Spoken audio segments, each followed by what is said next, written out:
Well, the water crisis continues for the Neskantaga First Nation. Its chief says the situation is now so bad that the community is moving to a full-scale evacuation. Neskantaga Nation has been under a boil water advisory for 25 years. It's located in a remote part of northern Ontario, about 400 kilometers north of Thunder Bay.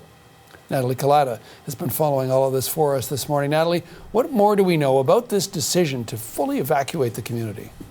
Well, John, while this has been going on for about a quarter century, what we do know is that about a month ago, something being described as an oil sheen was found in the communities and on top of the community's water reservoir. It was then tested, and officials say the test came back with high levels of a compound known as hydrocarbon. Now, this is a compound that can pose a health risk, and we know that the chief of the community, Chris Moonias, took to Twitter last night to talk about what his next steps are. Take a look at what he had to say. He said, based on the lab results and timeline of work needed to be done, I am now considering this a full-scale evacuation, not only most vulnerable, calling on partners, including all levels of government, to support this decision. And then he posted a picture from a community member describing their long struggle with getting clean water into that community.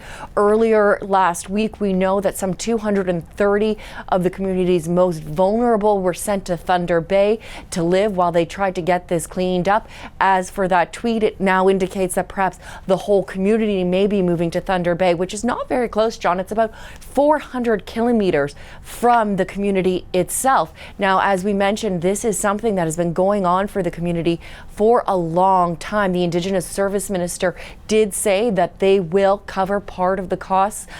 Initially, when the vulnerable individuals were moved to Thunder Bay, unclear now whether or not that will continue if the entire community moves to Thunder Bay. That is something I've reached out to the Indigenous Service Minister about this morning. We are waiting to hear back. So, Natalie, do we have any sense when the community's boil water advisory could finally come to an end? Well, this has been a long battle. In fact, it's something the Prime Minister, Justin Trudeau, talked about in 2015, putting a deadline of March 2021 for all communities across Canada to no longer have any boiled water advisories.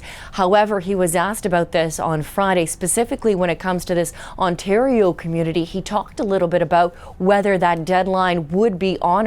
Here's what he had to say. Take a look. It is difficult, as we all know, to end these long-term boil water advisories. Otherwise, other governments would have done it. We've managed to lift 95 of them, have dozens more to go, and we're continuing to work very closely with all communities involved. I can't share with you exactly the details on this particular community, but I can assure you that Minister Miller and others are working extremely closely with that community in order to resolve this crisis that they're facing right now. Now, the Prime Minister did continue on to say that the cleanup would happen as, quote, soon as possible, but it's unclear, John, whether that means all the communities, including this one in Northern Ontario, will be cleaned up and have clean water by 2021. Thanks, Natalie. You're welcome.